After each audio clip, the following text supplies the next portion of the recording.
Bismarck Insights with Mayor Mike Schmitz, a transparent and engaging conversational dive into meaningful topics impacting local government in Bismarck, North Dakota. Bismarck Insights is dedicated to removing barriers between the city of Bismarck and the citizens we serve every day.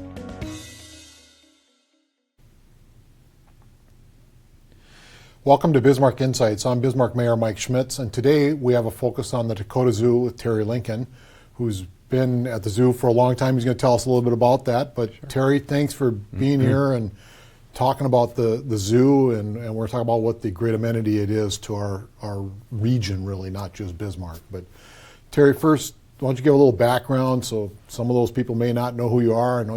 I know there are a lot of people who do, but there might be some who don't. So Sure. What brought you to doing what you're doing? Well, it's a pleasure to be here, and this is actually my 40th year of being here. So I was like 10 when I started, I like to say, but not true. And for me, it was my boss had known Mark Christensen, the zoo director, and I had actually met him a couple times. I was working at a zoo down in Kansas, and Mark was looking for someone to take over when he retired, and my boss says, "Hey, don't want to get rid of you, but are you interested?" And so my initial thought was, never been to North Dakota, I'd love to go and see the mountains. That's what I knew about the state. So the mountains we call the Badlands. Yeah, exactly. And so I did find the Badlands early on, and so that was one of the things that I think lured me here. Not only that, but just the community, the environment, the location of the zoo, and so it's really been a fun time. So your background, your educational background must have been something associated. So what was that? Started out, my plan was to be a veterinarian, and then I started working at the zoo there in Wichita, and just realized that no, I want to be working directly with animals. So I was started out as a night keeper, and so that was neat because I had the zoo to myself, and so it was a lot of fun. And so through that, I got to know a lot of the animals, so in particular the elephants. And so I went to day shift and then started working with the elephants as an elephant handler. And so that was certainly a highlight in my zoo career. And then just sort of moved all around the zoo, different opportunities that presented themselves. And then this was probably the greatest opportunity to move to North Dakota. So 40 years later, how's the zoo changed since you've been here? And then you can give us a little history, because I'm sure you've learned what the history was pre-you. Oh, sure. So when I came, the zoo was, let me back up. So Mark, when he started the zoo, he was a firm believer in the zoo needs to take care of itself. It can't be a burden to society, to the local area. And so his feeling was if it can't make it pay its way, then it really shouldn't be here. And so that was kind of the foundation, and the zoo has done really well under that. Certainly we have partnerships with Bismarck Park District, the city of Bismarck, lots and lots of entities that we work with. And so it's not just strictly, hey, we're totally private, but lots and lots of partnerships that make it go round. But I think those early years of establishing, you need to be fiscally responsible. I think that really helped kind of set the pace for where the zoo's at.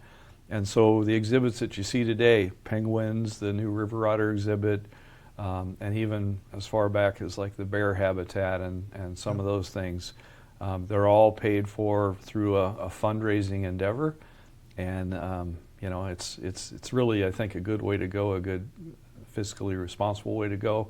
As we build new exhibits, more people come to the zoo, and so it's... I think it keeps the community engagement at a high level, which is very important for this type of amenity, for sure. Yeah, definitely, and it really just shows how important support is from the community, and that's the only way the zoo has become what it has become. Yeah. So in the 40 years, what kind of expansion have we seen? I've been here as longer than you, and so I know my own history of kind of what's happened, and I remember when it was much smaller, the footprint of animal habitats, at least. But what have you seen happen in your 40 years about? Well, 3 major fundraising campaigns. We're probably about to the $6 million range is what has been raised to fund those major improvements. And personally, when I came, there was a small little train that Mark had built in his backyard, and it took about 6-7 minutes to ride that train. There was just one little short loop, and now our train ride is, we've got 2 trains. It's out of necessity, and our route is about 3 miles long. And so, that's just the place. The acreage has always been 90 acres, but we're certainly using more of that acreage now than we did, in the zoo's beginning. So what new animals have we brought into the zoo as part of that expansion? Well, there's a long list. Tigers, snow leopards. The zoo is always focused on North American native species like bison and elk and things like that, and so we certainly still have those, but probably lots more of endangered species. Przewalski's horses, they're the Mongolian wild horse, the last true wild horse in the world. Critically endangered primates, several species of those.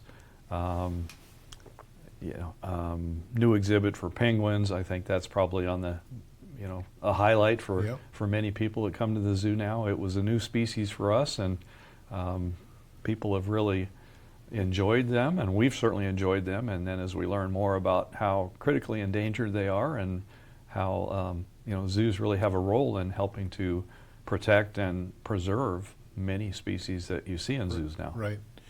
So let's talk about kind of a typical day. What, well, it's not maybe the winter so much, because there might not be that much activity, if any activity, some days, right?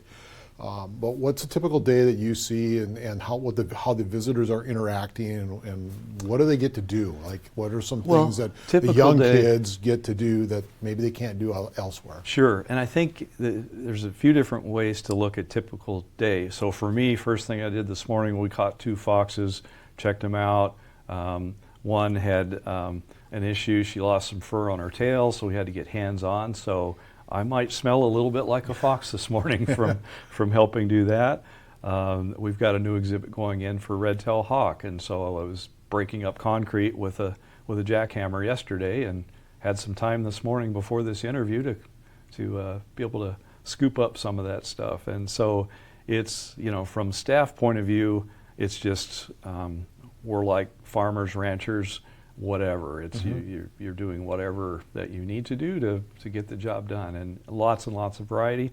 I think the visitors that come also see lots and lots of variety.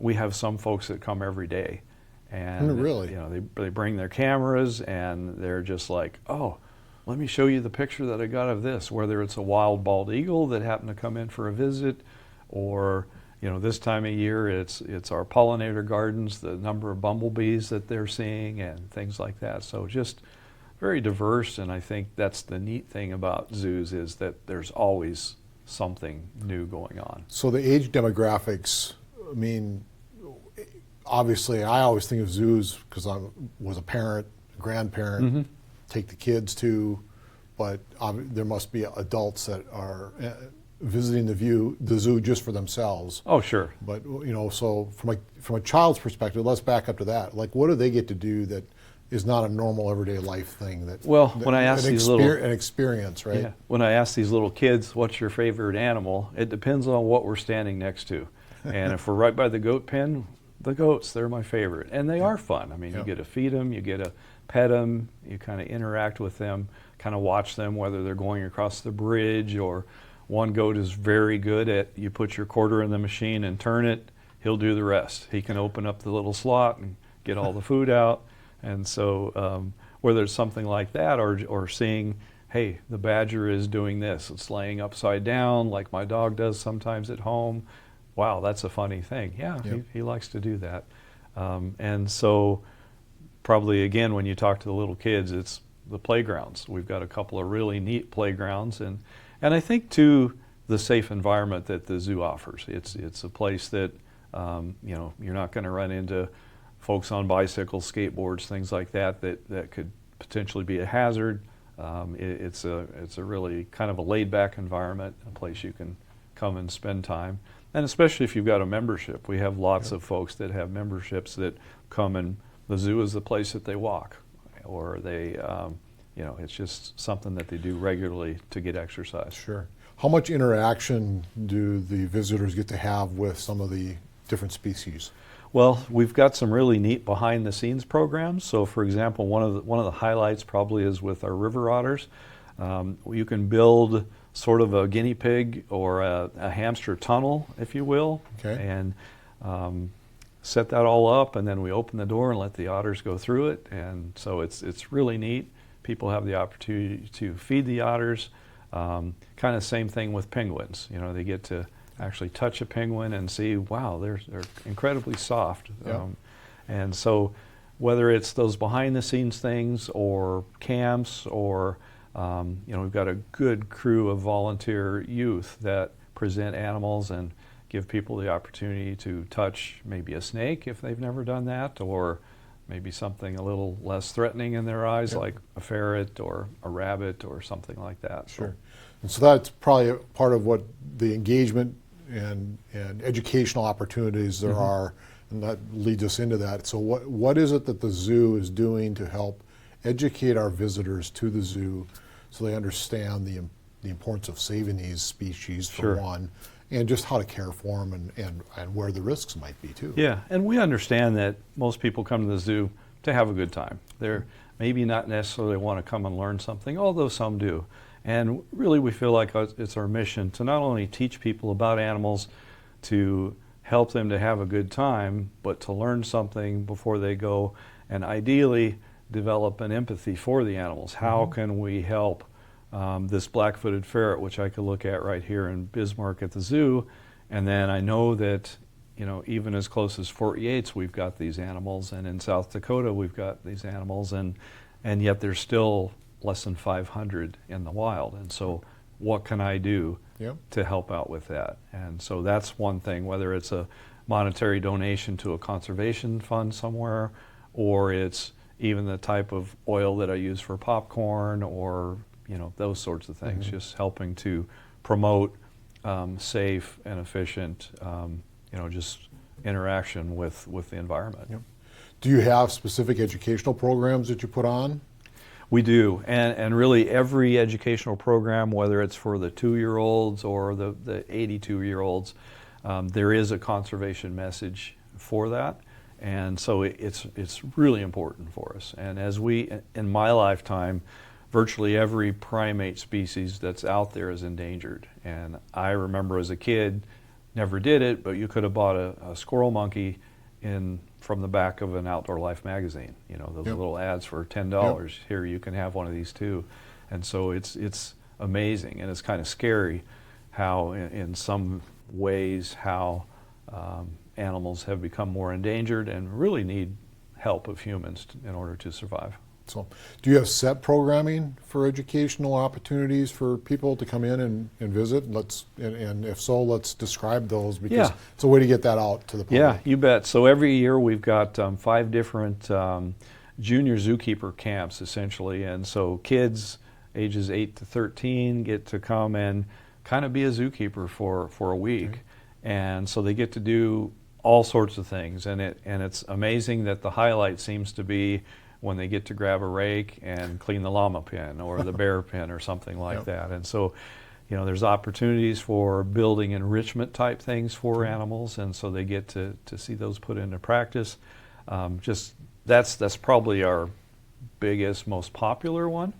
And then we also do things like, back to your point about, most people think the zoo is for kids, but you don't have to have kids to come to the zoo and enjoy it. You don't have to have grandkids, although that's, a lot of people do it that way. And so we have other events like campovers for families, where the whole family can come and do a sleepover, learn about animals, see them and hear them at night, end up with a nice breakfast in the morning, and just so lots of different things like that. And then events that we're trying to get those in between groups, the folks that don't have kids yet, that, when you're 15, 16, am I getting too old to go to the zoo? It's not cool. We want it to be cool for you. And so programs for that age, other things for other adults as well. So are most of the programs during what I would call the non-winter season? They are, spring and summer for the most part, but we also have other events in the wintertime too. And that's one of the neat things is starting in October, we'll go into our winter hours, which Friday, Saturdays, and Sundays 1 to 5.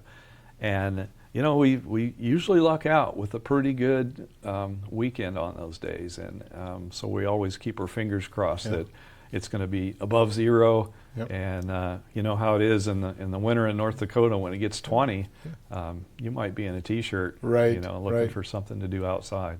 So what's the activity like during the winter for you guys as staff and team members at the zoo, but also from a visitor standpoint? What are they likely to see that they maybe would not see during the summer or see differently? Well, that's our number one question, is what do you do with the animals in the wintertime?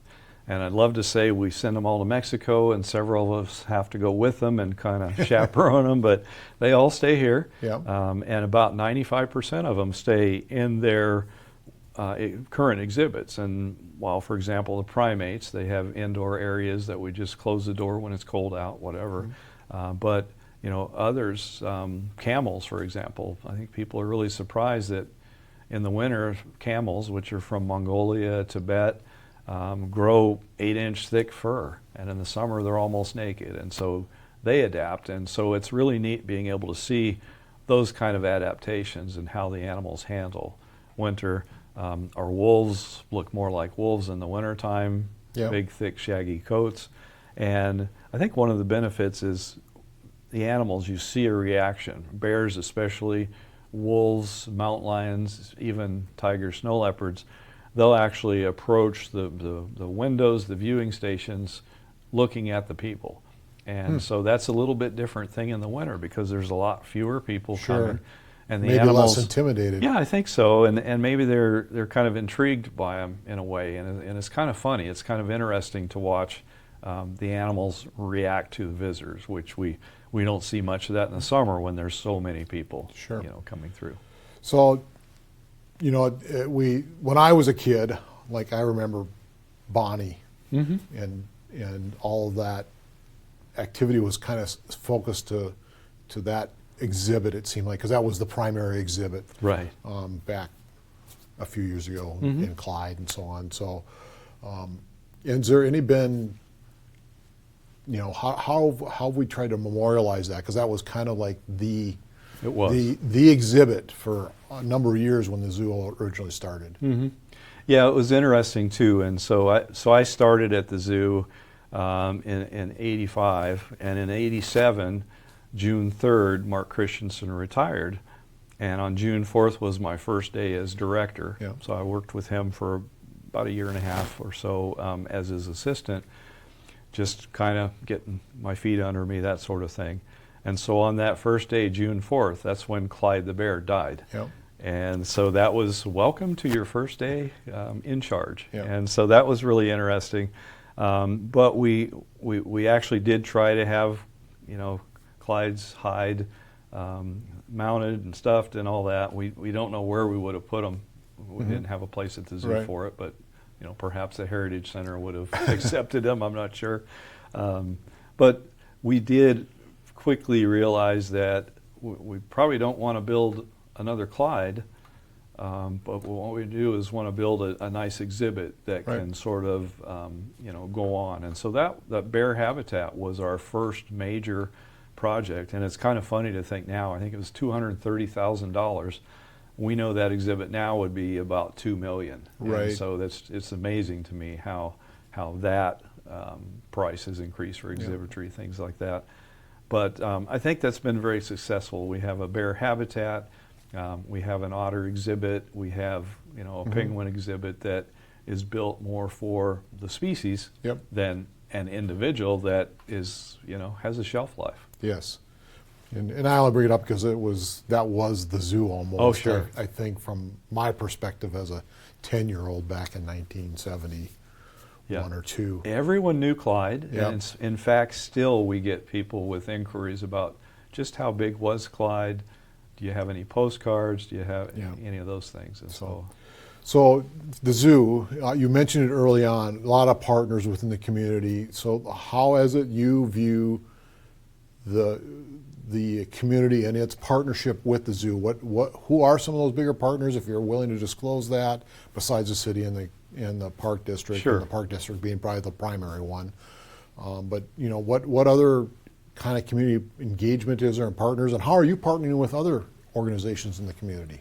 Well, we're, and it's probably dangerous for me to start listing Yeah, folks. you don't but have to list, I mean, just kind of examples. There's some, whether it's, I'll have to mention a couple of them. Dr. Herringer, who's a local dentist, just incredible family, really, that helps us out. Dakota Community Bank, I mean, I just go through, Bravera, lots and lots of entities, businesses like that, and then individuals as well. And so I can remember Joyce Schuhart, who has since passed, but she was a sponsor of our big cat exhibit, tigers and snow leopards, and so that was our first $1 million donation, and so that's been amazing to me, just across the board, whether it's individuals, whether it's some of our own volunteers, our board members that step up and help us out, or leaders in the community. Bobcat. We haven't paid for a bobcat yet, and so it's just amazing that what. So how's the zoo being able to interact with other organizations and partner with them? So maybe, and I don't know if this happens or not. So if it doesn't. But like the school system or Mandan for that matter, because we're all one big community. Oh, sure. Or how are you able to take your knowledge of these animals and help educate others in our community? Well, we're working with specifically the libraries, Bismarck and Mandan. We've done programs with them, whether on site with their folks coming over or our people going to those entities, and just kind of helping to spread education, and specifically conservation education throughout the community. And then, whether it's through the YMCA, through Bismarck Park District, their kids, kids programs, things like that. The zoo, I think I can truly say, is interesting and important to so many different folks. And so whether it's big brother, big sister, it's group homes, things like that, it's nursing homes. And then recently we just were awarded a grant that we're kind of promoting that empathy, as I talked about before. We're getting out to many of the Native American schools throughout the region, and even as far, Dickinson, we've got folks going there. We've got just really all across the region, just helping out with getting out, spreading the message about conservation and why animals and saving our environment is important. It is important to do that. And again, there's other zoos in North Dakota, but we are the capital city, and we have a pretty big region. Yes. So what do you see are some challenges for the zoo moving forward? Well, I think it's and always opportunities too. Yeah. Probably I should say opportunities. There's that, we do the whole SWOT analysis thing pretty often, and the zoo has a lot of strengths, and we're always just looking for how can we. I think we have to keep adapting, and so as I look at when I first came, we had sleepovers for kids, and after a few years it's like no kids were showing up, and that's where we thought, well, what do we need to do? So, well, let's turn it into a family thing, and so that was the way to go. So I think it's being reactive, listening to our visitors, and just earlier we were talking about what's the next project at the zoo, and I think red pandas are certainly at the top of that list, and so listening to that's how we decided on penguins. We did surveys, and 85% of the people said we need to get penguins, and so we listen, and so I think that's part of what kind of staves off those threats, that sort of thing.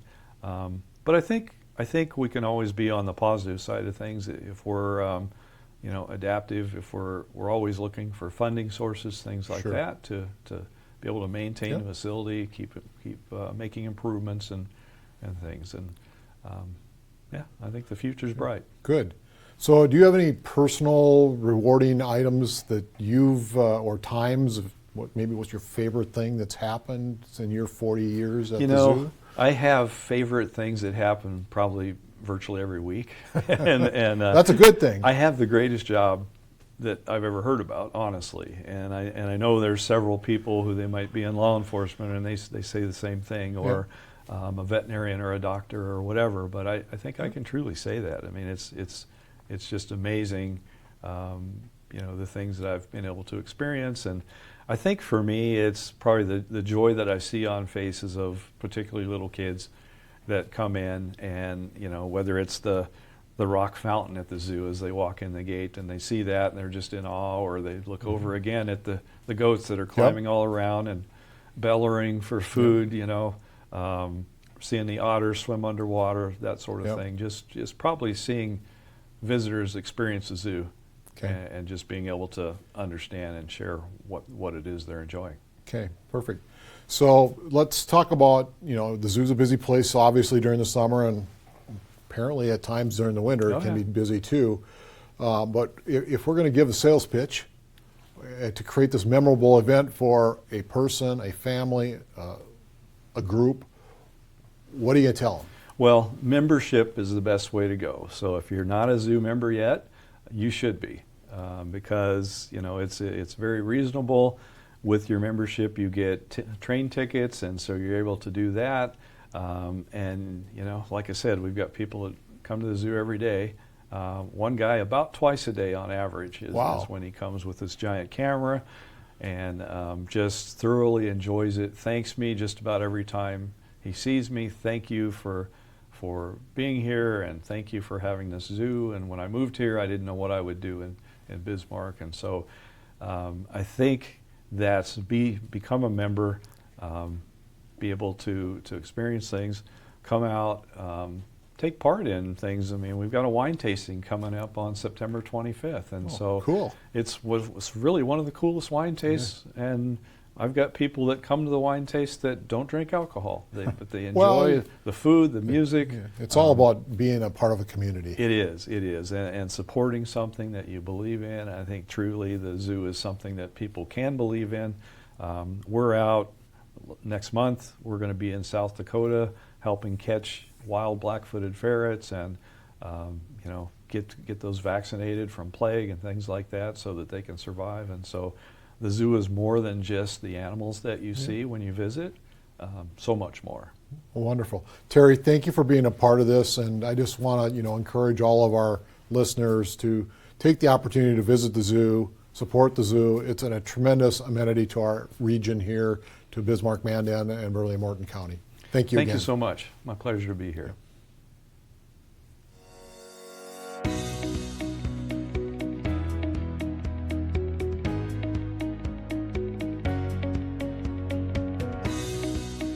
Thank you for watching Bismarck Insights with Mayor Mike Schmitz.